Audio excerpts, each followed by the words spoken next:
on the 20th anniversary of 9/11, which was 2 days ago, Donald Trump did a very sober and serious thing. He did commentary for a boxing match with his kid.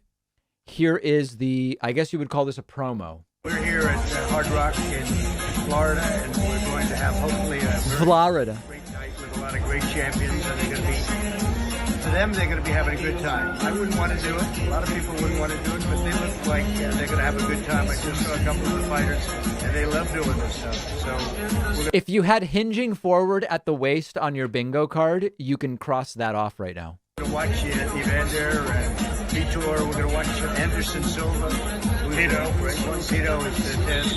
We're going to have some fun tonight. Guys, I think this is going to be a lot of levity at the end of a rather somber day. Have a little bit of fun. Don't forget to shoot me your questions. I may have to finally twist his arm a little bit to find out about Area 51 and the aliens or whatever else you may want to ask about. Yeah, So that was the grift. Don all day spent the day saying, get the pay-per-view of this fight because I might convince my dad to tell us the truth about aliens. Like, it was like a sub-grift. It was a secondary grift. we're going to have some fun at the end of a somber day, and I'm just looking forward to it. Some of the great fight legends are here. It's going to be a real party. Then here's some of the, I guess you would call this commentary. I don't know. It's weird. That was a fantastic job by a really great This was the 20th anniversary of 9/11, by the way, guys. young man who's got a big future, and we're just honored. We're just honored. Thank you. We want Trump. We want Trump. That's what everybody's saying in the audience. I don't think I hear that back home. Everybody's screaming right now.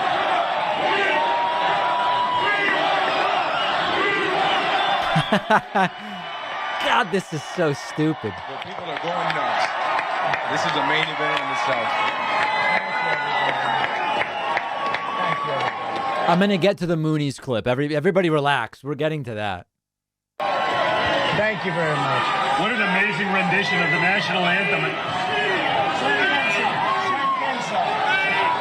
Thank you very much, everybody. Thank you. This is an honor to be with you, and what a great evening. And I think you're going to see an incredible fight. And Jorge, it's great, Junior. Jorge. It's great to be with you guys and champions. We love you, man. Also known as Jorge. And special people, special warriors. Jorge is more like what you would imagine Trump was used to say to Michael Cohen when people would walk by that he needed to get to sign some kind of, hush money agreement. We're still going strong. Trump. That's good. They got the chant going that's been going around stadiums in college football for the last couple of days. That's Don Jr., desperate for his dad to like him, saying this is the same chant we've been hearing in football stadiums. What desperation. Well, it's a great honor, and thank you very much. Thank you, everybody, very much. We love our country. I love our country. Thank you very much. So we're going to see a great fight tonight, and we've seen some good ones. That last one was... I'm going to call it. I think it's going to be a short one. That was. right now. You think it's going to be short? Well, you've been calling them very accurately. I think this is going to be a short one. Maybe you're right, because I think so. Future is very... Look at this crowd. Anyway, that was the 20th anniversary of 9/11, and then the day before, Trump said if he could fight anyone, he would fight Joe Biden because he could knock him out in a second. Josh Peter of USA Today. If you had to box somebody on Saturday night, who would it be and what would the fight look like? Right.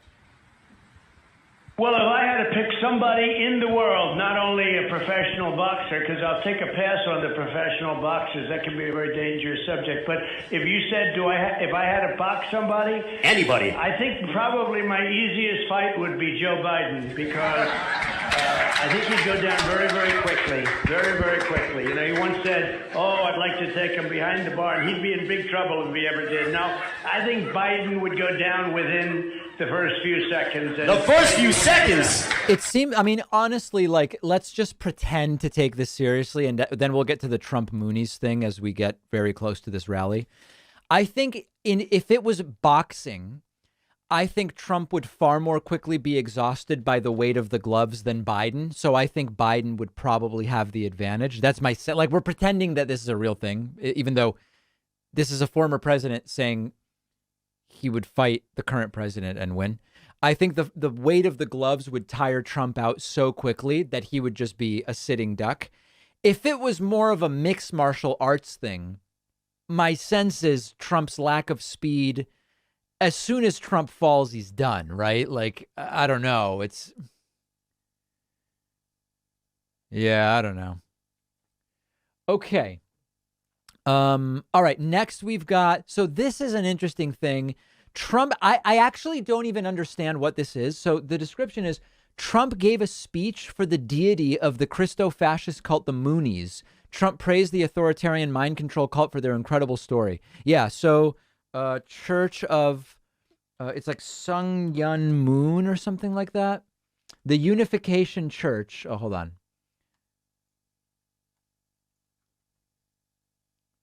The native form. Yeah. Okay. So this is what we're talking about here. Sun Myung Moon was a Korean religious leader known for his business ventures and support for political causes.